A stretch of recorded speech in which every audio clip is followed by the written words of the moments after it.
ওই যে আলগা মোমেন বলছিল না ভারতের উন্নয়ন আমাদের উন্নয়ন, ভারতের বিজয় মানে আমাদের বিজয়। শুনেন, আমাদের বিজয় ভারতের বিজয়, বুঝছেন? আমাদের উন্নয়ন ভারতের উন্নয়ন, ভারতের উন্নয়ন আমাদের উন্নয়ন। এই কূটনৈতিক স্ট্যান্ডটা ঠিক নাই। এটা হইতেছে এক কেন্দ্রিক নীতি নির্ধারণ। আমাদের সব সম্পর্ক সব নতুন করে করতে হইতেছে না, আগে ইন্ডিয়ার মাধ্যমে হাসিনা রাজনৈতিক সম্পর্ক তৈরি করতে, এবং এই কারণে আমাদের প্রতিষ্ঠানগুলো দুর্বল হয়েছে, আমাদের ব্যুরোক্রেসি দুর্বল হয়েছে, আমাদের কূটনীতি দুর্বল হয়েছে, আমাদের ডিপ্লোমেসি দুর্বল হয়েছে। রাজনীতি প্রাতিষ্ঠানিক ভারসাম্য রক্ষায় কি ভূমিকা রাখে? সুস্থ রাজনৈতিক দলগুলা নির্বাহী, আইন প্রণয়ন এবং বিচার বিভাগের ভারসাম্য রক্ষায় সহায়ক হয়। দলগুলোর অনুপস্থিতিতে রাষ্ট্রযন্ত্রের অঙ্গগুলোর মধ্যে ক্ষমতার ভারসাম্য নষ্ট হয়। এর জন্যই কর্তৃত্ববাদী প্রবণতা তৈরি হয়। বিএনপি নেতারা প্রকাশ্যে বলিছে কাউকে গ্রেপ্তার করতে আমাদের অনুমতি নিতে হবে, নইলে থানা ঘেরাও। এদেরকে পুলিশে অ্যারেস্ট করতে হলে আমাদের কাছে অনুমতি নিয়ে করতে হবে। এর বাইরে যদি একটা মানুষকে গ্রেফতার করা হয় আমরা থানা ঘেরাও করব সবাই মিলে। আপনারা মব কইরা ফেনা তুলতেছেন, কিন্তু আসল মব তো আপনার দলের লোকেরা তৈরি করতেছে। শোনেন কি অবস্থা। প্রতিদিন আমাদের 30,000 টাকার মতো সে নিতেছে। আমি জেনেছি যেটা যে মালিক সমিতির কাছে তারা 5 কোটি টাকা চাঁদা চেয়েছে। এক যুবদল নেতা যাত্রাবাড়ির নাম ফাহিম, আতর্কিতভাবে কয়েকজন লোক আসলো, আয়সা গাড়ি আতুর দিয়া দামদম পিড়াইয়া চলে গেল। বাইরে থেকে একটা ইটা মারে, গ্লাস ভাঙ্গে আমাদের শরীরে, বাল বাচ্চাদের শরীরে পড়লে অনেক উইন্ডো জায়গা, এই জন্য আমরা আতঙ্কে যাইতেছি। আমাদের ভোগান্তি হইতেছে, আমরা রোগী নিয়ে যাইতে পারতেছি না, অনেক সমস্যা। এর বিশ্বাস চাই আমরা। একটা মানুষ ফ্যামিলি দোলাইবার নেমে যেতে ওখান থেকে আবার যাত্রাবাড়ি করতে হইব, এটা তাদের ভোগান্তি না। এই পরিস্থিতি আমাকে জানে কোনো নিরাপত্তা নাই, সেজন্য আমাকে ঢুকতে না। আবার কয় গাড়ি লিয়ে আসলে 5,000 টাকা জরিমানা দিয়ে এবার গাড়ি নিবি, এই ডরে আমরা গাড়ি যাত্রাবাড়ি যাই না, আমরা দোলাইবার ঘুরে আসবি। দুই রকম কথা বললে তো হবে না। আপনারা তো আইন শৃঙ্খলা পরিস্থিতির অবনতি ঘটাইতেছেন, আপনার দলের লোকজনই ঘটাইতেছে। আপনারাই বলেন মব, আর এটা কি থানা ঘেরাও? এটা মব না। আপনার দলের নিজেদের ভিতরে মারামারিতে গত 6 মাসে 43 জন মারা গেছে। নিজের দলের ভেতরে মারামারি থামাইতে পারেন না, প্রফেসর ইউনূসকে দোষ দেন। আবার দেখেন বিএনপি অফিসে কে বা কারা ককটেল মারছে, এটা অতি জঘন্য কাজ হয়েছে, কিন্তু এর রিয়াকশন দেখেন। কিছুক্ষণ আগে বিএনপির পার্টি অফিসে ককটেল মারছে ওই রাজাকারের বাচ্চারা। এই সরকারকে সাবধান করে দিতেছি, কয়ে দিলাম অতিরিক্ত বাড়াবাড়ি করলে সরকার আমরা বয়সি, সরকার নামাইতে 10 মিনিট সময় লাগবো না। এই কুত্তা মার্কা সরকার নামাইতে আমাদের 10 মিনিট সময় লাগবো না, সাবধান করে দিতেছি। কিন্তু আপনার কর্মীদের মনে আত্মবিশ্বাসকে জাগাইছে যে 10 মিনিটে সরকার ফেলাই দিতে পারবে। হ্যাঁ, এতই হেডম তা হাসিনার চোদনে বাংলাদেশের মানুষ 16 বছর ছিল কেন? এই সরকারকে বিএনপি বসাইছে। তো আপনারাই যদি বসাইছেন তাহলে আপনারা এই সরকারের ব্যর্থতার দায় নেন। বিএনপির কিছু কর্মীদের কথা আর কি বলবো, এরা মনে করে কাউরে গালাগালি করে আসলেই তার রাজনৈতিক কর্তব্য পালন করা হয়। রাজনীতি শিখাইতে পারেননি নিজের কর্মীদেরকে, কোনটা রাজনীতি কোনটা রাজনীতি না, রাজনীতি কেমনে করতে হয় সেটাও শিখাইতে পারেন নাই। আমি মাঝে মাঝে কমেন্টগুলো দেখি, আপনাদের দেখাই। এই ভিডিওটা আপনারা দেখেছেন না? তারেক রহমানের বিরুদ্ধে যত রকম অপপ্রচার আছে সেগুলো ডিবাঙ্ক করা হয়েছে, মানে সেগুলোর বিরুদ্ধে বলা হয়েছে এবং সেগুলো দেখানো হয়েছে যে এগুলো অপপ্রচার আমি করেছি। আমি সেখানে এসে বিএনপি কর্মী গালাইতেছে, সে ভিডিওটা দেখেই নাই, থাম্বনেল দেখিছে। ওরে কেউ বলছে বা নিজেই বুঝিছে পিনাকির ভিডিও যা যা বিএনপির বিরুদ্ধে আছে তার নিচে গালাগালি করে আসবে। খবরদার ভিডিও কলে দেখবে না, ভিডিও দেখলে পিনাকি ডলার পাবে। তোমরা ভিডিও দেখলে ওই এত বড় লোক হবি যে হাইগার ডলারে পাচা মুসবি। ওই আইসা থাম্বনেল দেখিছে আর কপি পেস্ট মারিছে। এইগুলোই হইতেছে বিএনপির সমস্যা। এইগুলো চলে হুজুগে। ওই যে হুইনা মুসলমান আছে না, এগুলো হুইনা বিএনপি, আর এদেরকেই বিএনপি কন্ট্রোল করতে পারতেছে না। দেখেন কি বলে বিএনপির নেতা, রাজনৈতিক সংগঠন জামাত শিবিরকে উৎখাত করেই ছাড়বে। সে তার নেতার পক্ষ থেকে দ্ব্যর্থহীনভাবে বলতেছে এই শাহজাদপুর, এই সিরাজগঞ্জের মাটিতে জামাত এবং এনসিপি নেতাদের কবর রচনা করা হবে। শুনেন,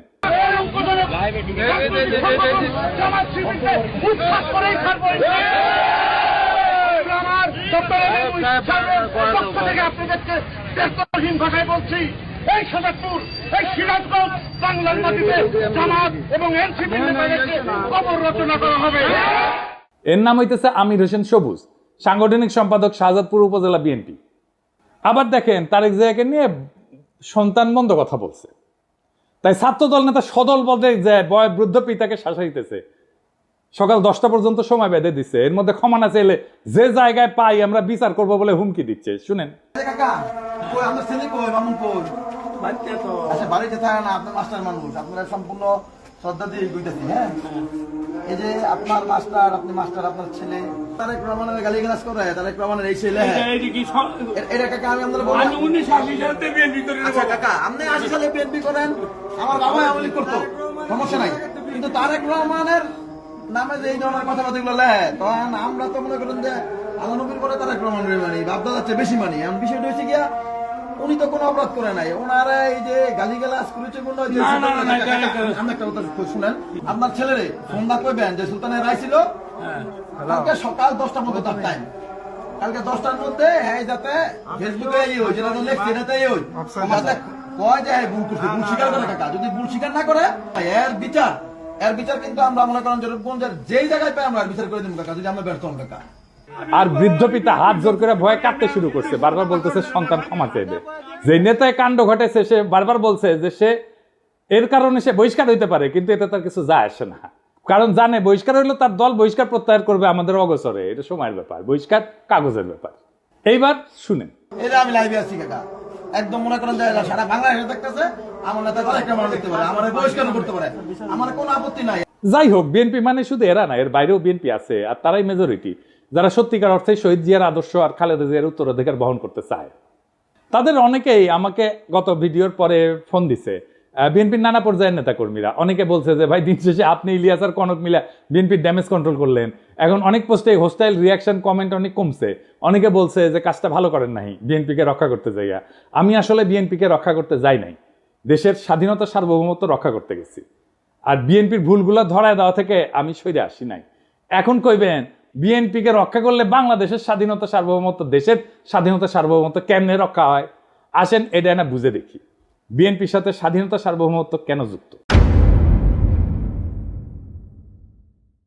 একটা আধুনিক রাষ্ট্রের স্বাধীনতা সার্বভৌমত্ব কেবলমাত্র তার ভূখণ্ড বা আন্তর্জাতিক স্বীকৃতির উপর নির্ভর করে না, বরং সেটা গঠিত হয়, তৈরি করতে হয় রাষ্ট্রের জনগণ, প্রতিষ্ঠান এবং রাজনৈতিক পরিকাঠামোর সমন্বয়। তিনটে জিনিস, জনগণ, প্রতিষ্ঠান এবং রাজনৈতিক পরিকাঠামোর সমন্বয়। এই কাঠামোর কেন্দ্রে অবস্থান করে রাজনৈতিক দলগুলা। রাজনৈতিক দল কেবল রাষ্ট্র ক্ষমতার প্রতিযোগী না, তারা রাষ্ট্রীয় কর্তৃত্বের সামাজিক অনুমোদনের ধারক, জন অভিপ্রায় প্রকাশের মাধ্যম এবং রাজনৈতিক স্থিতিশীলতার একটা মৌলিক স্তম্ভ। যখন একটা দেশের রাজনৈতিক দলসমূহ ধ্বংস হইয়া যায় বা তাদের কার্যকারিতা ভেঙে পড়ে, তখন সেই রাষ্ট্রের আন্তঃপ্রাতিষ্ঠানিক ভারসাম্য, জনভিত্তিক শাসন এবং কূটনৈতিক অবস্থান দুর্বল হয়ে যায়, যা সরাসরি স্বাধীনতা সার্বভৌমত্বের উপরে আঘাত আনে। কি জটিল লাগতেছে? আরো পরিষ্কার করে বুঝে দেখবো, আসেন বুঝে দেখি। রাজনৈতিক দল কিভাবে গণ অনুমোদনের একটা সাংগঠনিক রূপ। রাজনৈতিক দলগুলো একটা দেশের জনমতের প্রাতিষ্ঠানিক কণ্ঠ। দলীয় রাজনীতির মাধ্যমেই জনগণ রাষ্ট্র ক্ষমতায় অংশ নেয়। দল ধ্বংস হইলে বা নিষ্ক্রিয় হইলে রাষ্ট্রে জনসমর্থনের ভিত্তি দুর্বল হয়ে পড়ে, ফলে শাসন এবং সার্বভৌম কর্তৃত্বের বৈধতা প্রশ্নবিদ্ধ হয়। রাজনৈতিক দলগুলোর মাধ্যমে তৈরি হয় নীতি নির্ধারণের ধারাবাহিকতা এবং বিকল্প। স্বাধীনতা এবং সার্বভৌমত্ব রক্ষা করে দুইটা জিনিস, কূটনীতি আর নিরাপত্তা নীতি। এটার ধারাবাহিকতা এবং বিকল্প চিন্তা রাজনৈতিক দলগুলোর মধ্যে বিকশিত হয়। দলের অনুপস্থিতিতে এক কেন্দ্রিক নীতি নির্ধারণ শুরু হয়। যেই নীতিতে পাবলিক সাপোর্ট নাই সেই নীতি দীর্ঘমেয়াদে টেকে না। এই এক কেন্দ্রিক নীতি নির্ধারণটা কেমন একটু দেখিয়ে আসেন। আমি একটা এক্সাম্পল দিয়ে বুঝি। ভারত বাংলাদেশের রাজনৈতিক এবং অর্থনৈতিক স্বার্থ এক, এটাই ছিল হাসিনার কূটনৈতিক স্ট্যান্ড। এটা এক কেন্দ্রিক নীতি। ওই যে আলগা মোমেন বলছিল না, ভারতের উন্নয়ন আমাদের উন্নয়ন, ভারতের বিজয় মানে আমাদের বিজয়। শুনেন, আমাদের বিজয় ভারতের বিজয়, বুঝছেন? আমাদের উন্নয়ন ভারতের উন্নয়ন, ভারতের উন্নয়ন আমাদের উন্নয়ন। এই কূটনৈতিক স্ট্যান্ড তো টিকে নাই। এটা হইতেছে এক কেন্দ্রিক নীতি নির্ধারণ। আমাদের সব সম্পর্ক সব নতুন করে করতে হইতেছে না, আগে ইন্ডিয়ার মাধ্যমে হাসিনা রাজনৈতিক সম্পর্ক তৈরি করতে, এবং এই কারণে আমাদের প্রতিষ্ঠানগুলো দুর্বল হয়েছে, আমাদের ব্যুরোক্রেসি দুর্বল হয়েছে, আমাদের কূটনীতি দুর্বল হয়েছে, আমাদের ডিপ্লোমেসি দুর্বল হয়েছে। রাজনীতি প্রাতিষ্ঠানিক ভারসাম্য রক্ষায় কি ভূমিকা রাখে? সুস্থ রাজনৈতিক দলগুলা নির্বাহী, আইন প্রণয়ন এবং বিচার বিভাগের ভারসাম্য রক্ষায় সহায়ক হয়। দলগুলোর অনুপস্থিতিতে রাষ্ট্রযন্ত্রের অঙ্গগুলোর মধ্যে ক্ষমতার ভারসাম্য নষ্ট হয়। এর জন্যই কর্তৃত্ববাদী প্রবণতা তৈরি হয়, যেমন যেটা হয়েছিল হাসিনার আমলে, এবং এর ফলে বৈদেশিক হস্তক্ষেপের পথ উন্মুক্ত করে। আমি কয়েকটা প্র্যাকটিক্যাল উদাহরণ দিয়ে বুঝাই দিতেছি। ইরাক 2003 সালের পর থেকে বর্তমান পর্যন্ত ইরাকে কিন্তু একটা রাজনৈতিক দল ধ্বংস হয়ে গেছে। কোন পার্টি? সেটা বাথ পার্টি। এটা পতনের পর যে রাজনৈতিক শূন্যতা তৈরি হয়েছে, পশ্চিমা শক্তি নির্বাচন ব্যবস্থা চাপাই দিল, নিরাপত্তাহীনতা এবং জাতিগত বিভাজন রাষ্ট্রের ভিতরে সার্বভৌমত্ব কর্তৃত্বকে দুর্বল করে দিচ্ছে, আর রাষ্ট্র হিসেবে দাঁড়াইতে পারতেছে না ইরাক। জাস্ট বাথ পার্টি নাই জন্য, যত খারাপ পার্টি হোক। লিবিয়া গাদ্দাফি শাসনের পরে যে রাজনৈতিক শূন্যতা তৈরি হয়েছে, গাদ্দাফির যে পলিটিক্স ছিল সেই পলিটিক্সটাকে পূরণ করতে পারে না। তাই দেশটাতে মিলেশিয়া, বিদেশি হস্তক্ষেপ প্রধান নিয়ন্ত্রক শক্তি হয়ে উঠছে। রাষ্ট্রের সার্বভৌমত্ব আজও পুনঃপ্রতিষ্ঠিত হয়নি। আবার দেখে আফগানিস্তানে মার্কিন দখলদারির সময় তারা তো সাহায্য দিয়েছে প্রচুর, নানা ধরনের কনসালটেন্সি দিয়েছে, মেলা মানুষকে শাসন ক্ষমতায় বসাইছে, নানা শক্তিকে ক্ষমতায় বসাইছে, কিন্তু দেশটা শান্ত হয় নাই, দেশে প্রগতিও হয় নাই, কারণ রাজনৈতিক শূন্যতা ছিল। রাজনৈতিক শূন্যতা থাকলে সেই দেশ যে আগায় না, তালেবান পূর্ব আফগানিস্তান তার প্রমাণ। এখন আগাইতেছে না, এখন আগাইতেছে। কেন আগাইতেছে? কারণ এখানে পলিটিক্যাল ভ্যাকুয়ামটা নাই, আর পূরণ হয়ে গেছে। এটা নিয়ে একাডেমিক অনেক আলাপ আছে, আসেন সেই আলাপগুলো একটু এক এক করে দেখি। গামসির একটা হেজিমনির ধারণা আছে, আমি অনেকগুলো এপিসোডে এটা বলছি। মানে দলগুলা জনগণের মত এবং রাষ্ট্রীয় শক্তির মাঝে সাংস্কৃতিক এবং রাজনৈতিক সেতু বন্ধন তৈরি করে। দল ধ্বংস হইলে এই হেজিমনিক বা কর্তৃত্বের যে ব্লক, এটা ভেঙে পড়ে। ফলে বিদেশি শক্তি এবং স্থানীয় সুবিধাভোগীরা নতুন করে ক্ষমতা নির্মাণে নেমে পড়ে, যেটা হয়েছে আজকে। হান্না আরেন্ডের পাওয়ার ভার্সেস ভায়োলেন্স বলে একটা তত্ত্ব আছে। ওখানে উনি বলছেন যে রাজনৈতিক দলের অনুপস্থিতিতে রাষ্ট্র জন্ম নেয় সহিংসতা নির্ভর প্রশাসনিক ব্যবস্থা, যার উপরে জনগণের কোনো কর্তৃত্ব থাকে না। এতে সার্বভৌমত্ব কেবল প্রতীকী থাকে, কার্যকর থাকে না। আর একজন দার্শনিক আছে ম্যাক্স ভেবার, এটা ওয়েবার বলে অনেকে, এটা উচ্চারণ আসলে ভেবার। তার একটা লেজিটিমেসি এবং অথরিটি বা কর্তৃত্বের বৈধতার তত্ত্ব আছে। উনি বলছিলেন যে একটা রাষ্ট্র কেন চলতে পারে, কেন মানুষ শাসকের কথা মেনে চলে, সেটা বোঝার জন্য আমাদের দেখতে হবে কর্তৃত্বের বৈধতা কোথায় থেকে আসে। উনি বলছেন যে 3 ধরনের শাসন থেকে কর্তৃত্বের বৈধতা আসে। একটা হচ্ছে ন্যাশনাল লিগ্যাল অথরিটি, বৈধ বা আইন ভিত্তিক কর্তৃত্ব, মানে যখন শাসকেরা নিয়ম করে নির্বাচিত হয়, সংবিধান আইন প্রতিষ্ঠা করে, প্রণয়ন করে, প্রতিষ্ঠানের মাধ্যমে রাষ্ট্র চলে। এই রাজনৈতিক দলগুলো এই ধরনের কর্তৃত্বের মূল মাধ্যম, কারণ দল নিয়ে নিয়ম মেনে প্রতিযোগিতা করে ক্ষমতায় আসা যায়। 2 নম্বর হইতেছে ক্যারিসমেটিক অথরিটি বা ব্যক্তিগত আকর্ষণে চালিত শাসন। কেউ হয়তো অত্যন্ত জনপ্রিয়, আবেগী বক্তা বা যুদ্ধনেতা, তাকে মানুষ অনুসরণ করে, তিনি নিয়ম বা আইনের চেয়েও ব্যক্তিত্ব দিয়ে রাষ্ট্র চালান। যেমন হইতেছে হিটলার, মোদি, গাদ্দাফি, এমনকি হাসিনাও, মুজিবও, মানে সোহরাওয়ার্দীর বডিগার্ড। 3 নাম্বার ট্র্যাডিশনাল অথরিটি বা ঐতিহ্যগত কর্তৃত্ব, মানে আমাদের পূর্বপুরুষরা মানত, ওরাই সবসময় চালায়, আমিও মানি, এই ধরনের আর কি। এটা রাজতন্ত্রে চলে, জমিদারি সামন্তবাদী শাসনে চলে। তাই ম্যাক্স ভেবার বলছে যখন রাজনৈতিক দল থাকে তখন রেশনাল লিগ্যাল কাঠামোতে চলে, নিয়ম আইনে প্রক্রিয়া। কিন্তু দল ভেঙে গেলে সেই জায়গাটা ব্যক্তির মোহ বা ক্যারিশমা অথবা ঐতিহ্যের দাবিদারি, যে ট্র্যাডিশনাল পাওয়ার, এটা নিয়ে নেয়। এতে শাসন অস্থিতিশীল হয়ে পড়ে, কারণ ব্যক্তি যদি মরে যায় বা জনপ্রিয়তা হারায় তখন শাসনের ভিত্তিও ভেঙে পড়ে। শাতাল মুফ ওনার নাম, আসলে এটা ওনার একটা তত্ত্ব আছে অ্যাগনোস্টিক ডেমোক্রেসি। উনি আমার খুব প্রিয় চিন্ত। ওনার নাম আমাদের দেশে কত পরিচিত না, আসেন আগে দেখি উনি কে। শাতাল মুফ একজন প্রভাবশালী বেলজিয়ান রাজনৈতিক তাত্ত্বিক, যিনি মূলত গণতন্ত্র, রাজনৈতিক দ্বন্দ্ব এবং হেজিমনি, মানে যেটা গ্রামসির তত্ত্ব, আগে প্রথমে বলছি কর্তৃত্ব, রাজনৈতিক কর্তৃত্ব, এই বিষয়ক চিন্তার জন্য খ্যাত। তিনি আধুনিক র্যাডিক্যাল গণতন্ত্রের অন্যতম প্রবক্তা। তার কাজের মূল বিষয়বস্তুর একটা হইতেছে অ্যাগনোস্টিক প্লুরালিজম বা বিরুদ্ধতাপূর্ণ বহুত্ববাদ। তো শাতাল মুফ মনে করে যে গণতন্ত্র মানে মতভেদের অবসান না, কিন্তু বরং গঠনমূলক দ্বন্দ্বের স্বীকৃতি। দেখেন বিএনপির মধ্যে মনে করে যে আমি যদি সমালোচনা করি আমি শত্রু, মানে তার সমালোচনা করাই যাবে না, সমালোচনা করলেই শত্রু, এবং ওইটা না করলে ঐক্য নাই। এই গণতন্ত্রই বোঝে না, ডেমোক্রেসির আধুনিক ধারণাগুলো এদের মাথার মধ্যে নাই একেবারে। রাজনীতি মানে ঐক্য না, বিরোধও রাজনীতি। আমরা একে অপরকে শত্রু হিসেবে না দেখে বিরোধী বা অ্যাডভার্সারি হিসেবে মানলে গণতন্ত্র টিকে থাকে। ওনার একটা ধারণা আছে লেফট পপুলিজম বলে। তিনি যুক্তি দেন যে ডানপন্থী পপুলিজমের মোকাবেলায় বাম ঘেঁষা পপুলিজমের দরকার আছে, যেখানে জনগণের আবেগ, পরিচয় এবং প্রতিবাদ সংগঠিত হবে প্রগতিশীল রাজনৈতিক লক্ষ্য নিয়ে। তো ওই যে শাতাল মুফ বলতেছে যে গণতন্ত্র মানে সবাই একমত তা না, সবাই মিলে ঐক্য তা না, বরং গণতন্ত্র মানে হচ্ছে নিয়ন্ত্রিত নিয়মতান্ত্রিক মতবিরোধ এবং বিরোধিতা এসে থাকবে, তবুও সবাই খেলবে একই নিয়মে। মতবিরোধের ক্ষেত্র তৈরি করে রাজনৈতিক দলগুলো, এক দল বলবে বাজার অর্থনীতি দরকার, আরেক দল বলবে সমাজতন্ত্র দরকার, আরেক দল বলবে ইসলামী অর্থনীতি দরকার, এক দল বলবে আমার খেলাফত দরকার, এক দল বলবে কর বাড়াও, আরেক দল বলবে কর কমাও। এই যে প্রতিযোগিতা এবং মতানৈক্য, এটার নামই হচ্ছে অ্যাগনিজম, মানে স্বীকৃত দ্বন্দ্ব। এতে জনগণের ইচ্ছা প্রকাশ পায়, নীতি পরীক্ষা হয়, ভুল ধরা পড়ে, বিকল্প ভাবনা আসে। কিন্তু দল ভেঙে গেলে কি হয়? আর কেউ প্রশ্ন তোলে না, আর কেউ বিকল্প দেয় না, শুধু এক শাসক বা এক গোষ্ঠীর মতেই দেশ চলে। এটাকে বলা হয় ওয়ান কালার অথরিটারিজম বা এক রঙের এক চিন্তার একচ্ছত্র শাসন। তখন রাষ্ট্র আর গণতান্ত্রিক থাকে না, হয়ে ওঠে এক পেশে আদেশের কারখানা। তাই রাজনৈতিক দল ধ্বংস হওয়া মানে কেবল একটা সংস্থা বিলুপ্ত হওয়া না, এটা রাষ্ট্রের গণতান্ত্রিক কাঠামোর অন্তঃসার শূন্য হয়ে যাওয়া, জনগণের প্রতিনিধির কণ্ঠ নিঃশেষ হয়ে যাওয়া এবং রাষ্ট্রীয় পরিসরে শূন্যতার সৃষ্টি হওয়া, যা বিদেশি শক্তি স্থানীয় শোষক শ্রেণীর হাতে রাষ্ট্রীয় নিয়ন্ত্রণের রাস্তা উন্মুক্ত করে দেয়। তাই স্বাধীনতা সার্বভৌমত্ব রক্ষায় রাজনৈতিক দলের বহুত্ব, কার্যকারিতা এবং গণভিত্তি অপরিহার্য। এবার প্রশ্ন উঠতে পারে, বিএনপি কি দায় নাই এই ধরনের ঘটনা ঘটায়? অবশ্যই আছে। বিএনপি বলতেছে তার দলের এই বেপরোয়া লোকদের ঠেকানোর জন্য রাষ্ট্র ক্ষমতায় যাওয়া দরকার। অদ্ভুত কথা, এই তত্ত্ব দিতেছে বিএনপির লোকেরা। বিএনপি কিন্তু এই কাজ করতে গিয়ে জন্ম দিছিল র্যাব, নিজের দলের গুন্ডাদের সামলাইতে পারতেছিল না, তাই র্যাব বানাইছিল। বিএনপির এইসব সোকল্ড ইন্টেলেকচুয়াল ইনফ্লুয়েন্সারদের সাথে কথা বলতে যাওয়াটাও একটা যন্ত্রণা। খোদা তাআলা আমরা এমনই কপাল দিচ্ছে যে নিরেট মূর্খ প্রফেশনালি আনসাকসেসফুল লোকগুলার রেফারেন্স দিতে হয়, একেবারে মূর্খ, কিছু জানে না। ইলিয়াস আমার উপরে খুব খেপা, এই জন্যে খুব চেতিছে। ইলিয়াস কয়, দাদা আপনি এইগুলারে কেন মেনশন দেন, ওদের জীবনের সবচেয়ে বড় পাওয়া পায়ে গেছে, কিন্তু এইগুলো গুরুত্বপূর্ণ, কারণ এরা যে কি মাল সেটা বিএনপির কর্মীদের বোঝা দরকার। তো কারণ বিএনপির কর্মীরা তো ওদের দিকে তাকায় থাকে, ওরা কি লেখে দেখে এবং সেটা অনুযায়ী কাজ করে। তো বিএনপির কর্মীরা বুঝবে না যে সে কাকে ফলো করতেছে, তাকে কে ইনফ্লুয়েন্স করতেছে, সেটা দেখবে না, দেখার দরকার আছে তো ইলিয়াস। তাও আসেন আমি বিএনপি ওয়ালাদের দেখানো দরকার, এটা আমি এইভাবে সব কয়টার বিএনপির অনলাইন কুতুবদের দেখাবো। একটা মানুষ দুনিয়ার জন্য কতটা ইউজফুল এটা বোঝার জন্য আপনি দেখবেন তারে কেউ রিক্রুট করছে কিনা, তাকে কেউ চাকরি দিছে কিনা, তারে কেউ বেতন দিয়া পালে কিনা, সে কি কাজ করে, কি কাজ করে খায়, পেট চালায় কি করে, তার সাথে প্রফেশনালি কে কানেক্টেড, এটা পাবেন আপনি লিঙ্কডইনে।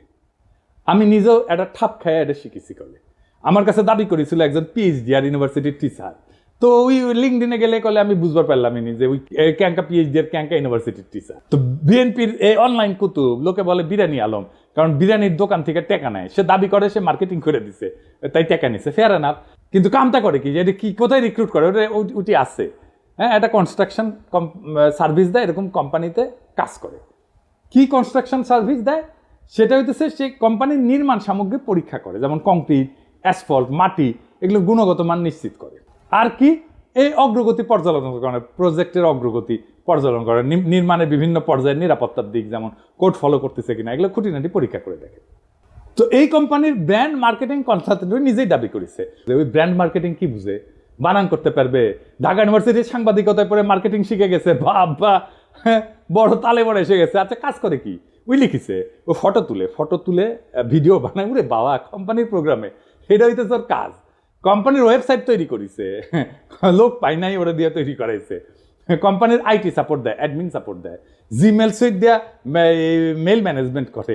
এর মধ্যে ব্র্যান্ড মার্কেটিং কোনটা বলেন তো? আপনারা তো মার্কেটিংয়ে অনেকেই পড়াশোনা করেছেন, বলেন তো কোনটা? আচ্ছা, সবচেয়ে বড় কাজ যেটা করে সেটাই কিন্তু কই নাই, গুগল ড্রাইভে কোম্পানির গুরুত্বপূর্ণ ফাইল আপ করে। আজকের তরুণ ওরে আপনি বস মানবেন? আমার ভিডিও তো অনেক মার্কেটিং ডিরেক্টর, সিইও, কোম্পানির মালিক দেখেন, আপনি ওরা রিক্রুট করবেন মার্কেটিংয়ে, জুনিয়র পজিশনে রিক্রুট করবেন না তো। আমার জীবনে একটাই বিষয় ছিল, হ্যাজাকের ল্যান্টার্ন কেমনে জ্বলে, কারণ পুরা যায় তো, তারপরে কেমনে জ্বলে। এই বিরানি আলমরা দেখার পর আমার বিষয়, বিরানি আলমরা কে বেতন দেয় এই কাম করার জন্য? এই লোক বিএনপির অনলাইন কুতুব, অনলাইন ইনফ্লুয়েন্সার। এরে বিএনপি কর্মীরা দেখে, তারপর যা বলে উগড়ায় দেয় নানা জায়গায়। তো এই বিএনপি গাড্ডায় পড়বে না তো পাশে বাড়ি মোকলেস পড়বে। বিএনপি মনে করেছে যে সবকিছু আগের মতো থাকবে, শুধু যায় রাষ্ট্র ক্ষমতায় বসবে, তারা ধপাস করিয়া ক্ষমতায় বসে রাষ্ট্রযন্ত্র দিয়ে গুন্ডামি থামাবে, আর সবকিছু ঠিক থাকবে, পুরা ফ্যাসিস্ট কাঠামো ঠিক থাকবে, শুধু ক্ষমতায় থাকা লোকগুলা বদলাবে। তাইলে তো তাকে আওয়ামী লীগ হয়ে দেশ চালাইতে হবে। পুরা রাষ্ট্র কেমনে চলবে এটা তো হাসিনার ইন্ডিয়া বসে ঠিক করেছে, সেভাবে বানাইছে সবকিছু। সেটা ঠিক রেখা বিএনপি তার মতো দেশ চালাইতে পারবে না? পারবে না। বিএনপিকে এই রাষ্ট্রকে র্যাডিক্যালি বদলানোর চিন্তা করতে হবে। এই বিএনপির 31 দফা অতি দুর্বল রাজনৈতিক কর্মসূচি। আমি শুধু কয়েকটা দেখাইছি, পুরাটা ইচ্ছা করে মায়া করে দেখাই নাই। উচ্চ কক্ষ নিয়ে দেখাইছি না? এত দুর্বল, আপনাদের চিন্তাই ঠিক নাই, আপনাদের রাষ্ট্র নিয়ে সিরিয়াস কোনো চিন্তা নাই, আপনার ক্রিটিসিজম ইন্টেলেকচুয়ালি ডিফেন্ড করতে পারেন না, গালাগালিতে নামায় দেন কর্মীদেরকে। আমি বলতেছি পারবেন না এইভাবে পারলে হাসিনাই ক্ষমতায় থাকতো। হাসিনার একটা বিশাল ইন্টেলেকচুয়াল বাহিনী ছিল, ইন্ডিয়ান ইন্টেলিজেন্সিয়ার ফুল সাপোর্ট ছিল। আপনার কিছু নাই, বাস্তবিকই কিছু নাই, দেখাই দিলাম হাতে নাতে। আপনাদের রাষ্ট্রচিন্তকদের আমার সাথে ডিবেটে বসায় দিয়েন, 5 মিনিটে রণে ভঙ্গে দেবে, টিকতেই পারবে না কোনো আলোচনায়। এটা অহংকার না, এটা রিয়েলিটি, মাইনা নেন এই রিয়েলিটি। শেখ মুজিব কইছিল না শরদ্দীর বদিগার, রিয়েলিটি মেনে নাও ভুট্টোরে। আপনাদের রিয়েলিটি মেনে নিতে হবে, তাহলে বিএনপির কি করা দরকার? আমি বিএনপি করলে আমার বিপুল কর্মী বাহিনীর কর্মসংস্থানের জন্য কাজ করতাম। আমি প্রফেসর ইউনূসের সাথে বসে বলতাম, স্যার আমার 1 কোটি কর্মী আছে, এদের কাজ দিতে হবে, বুদ্ধি দেন, সাহায্য করেন। এদের লিস্ট করতাম, অর্গানাইজ করতাম, ট্রেন করতাম, ফান্ড জোগাড় করে দিতাম। তারপর SME স্মল মিডিয়াম এন্টারপ্রাইজে কাজে লাগাই দিতাম। এরা চান্দাবাজি করে কারণ কাজ নাই, কাজে ঢুকাই দিতেন, সবকিছু বন্ধ হয়ে যেত, দেশেরও উপকার হতো।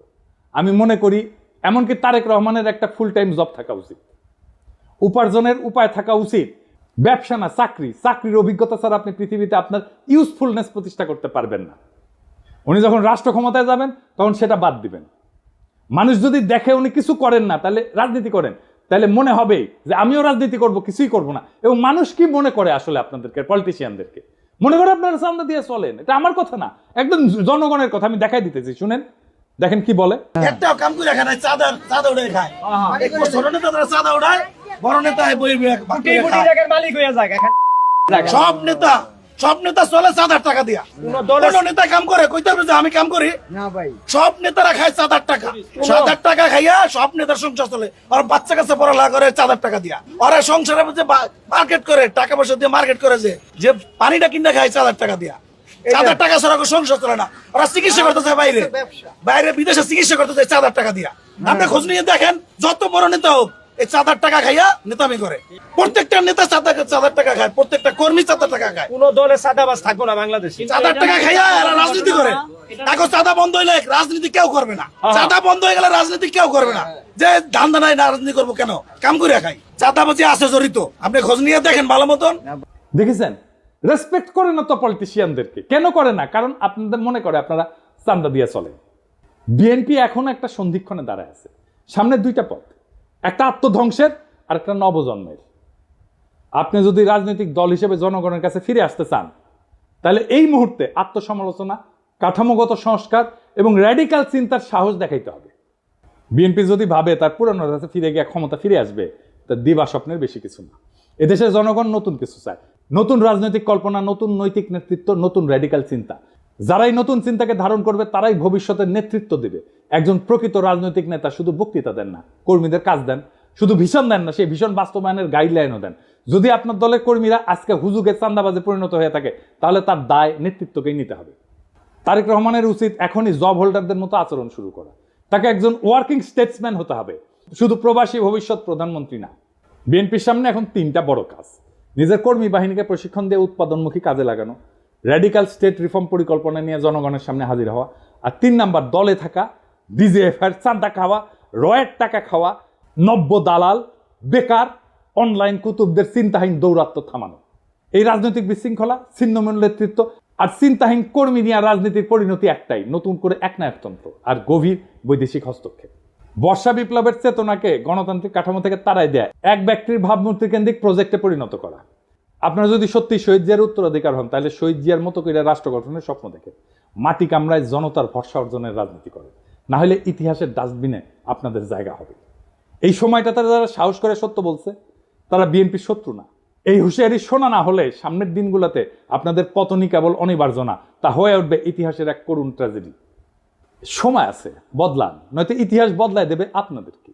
ইনকিলাব জিন্দাবাদ, গণতন্ত্র জিন্দাবাদ, রাষ্ট্র রূপান্তরের রাজনীতি জিন্দাবাদ।